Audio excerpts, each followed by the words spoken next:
मिलत टाइम्स में आपका स्वागत है। मैं असरार अहमद।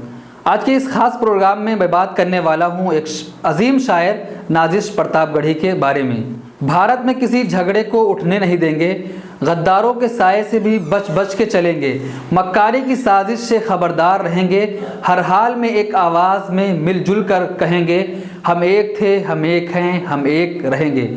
ये राष्ट्रीय एकता का संदेश प्रसारित कर पूरी दुनिया में जनपद प्रतापगढ़ का नाम रोशन करने वाले राष्ट्रपति से सम्मानित कवि एवं शायर नाजिश प्रतापगढ़ी की रचना है। हिंदुस्तान की राजधानी दिल्ली में यौम आज़ादी के मौके पर लाल किला में होने वाले मुशायरे में अपने कलाम से लोगों का दिल जीतने वाले आलमी शोहरत याफ्ता शायर नाजिश प्रतापगढ़ी किसी तारुफ के मोहताज नहीं हैं। नाजिश प्रतापगढ़ी की 36वीं बरसी 10 अप्रैल को थी।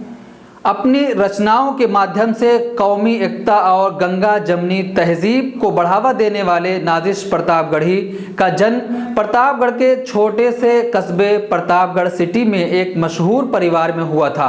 भारत पाकिस्तान बंटवारे के बाद इनका पूरा परिवार पाकिस्तान जाकर बस गया, लेकिन नाजिश यहाँ से नहीं गए। शेख मोहम्मद असगर के बेटे नाजिश के बचपन का नाम मोहम्मद अहमद था।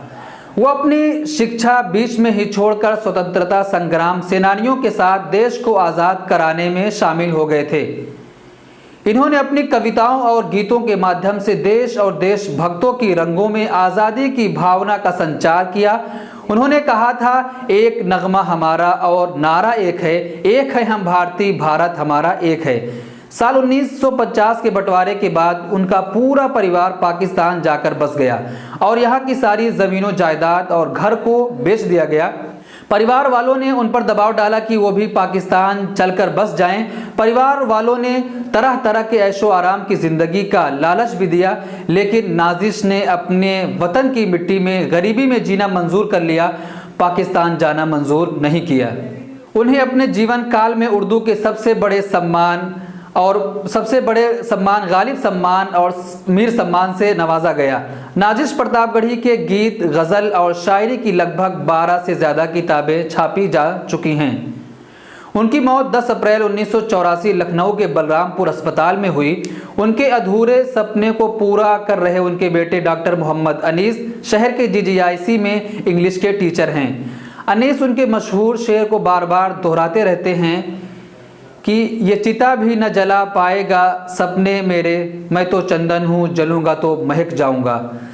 नाजिश को ज़माने का तल्ख तजर्बा था। उन्होंने अपने जज्बात का इजहार करते हुए कहा है, क्या ज़माना है कि अब ज़िक्र वफ़ा नामे खुलूस आदमी होंठ पे लाता है कराहों की तरह। यूँ जिए जाते हैं बेउज़्र मेरे अहद के लोग, जैसे धरती पे रौंदी हुई राहों की तरह।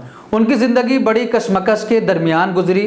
प्रतापगढ़ रेलवे स्टेशन की बुक स्टॉल पर बैठकर ज़माने की रफ्तार को देखते थे कि ज़माना तेज़ी से भाग रहा है, लेकिन बेहिसी के सबब ज़माने का रंग कैसे तब्दील होता जा रहा है, इससे वो वाकिफ़ थे। उन्होंने अपनी ज़िंदगी की हकीकत को शायरी के ज़रिए कुछ इस तरह बयान किया है, बसर की ज़िंदगी खुद अपने ही घर के जहन्नम में, मगर खैरात में मिलती हुई जन्नत न ली मैंने। नाजिश को वतन के ज़र्रे ज़र्रे से मोहब्बत थी। जिन्होंने माँ से फासला तो बर्दाश्त कर लिया, लेकिन मादरे वतन के दामन को नहीं छोड़ा।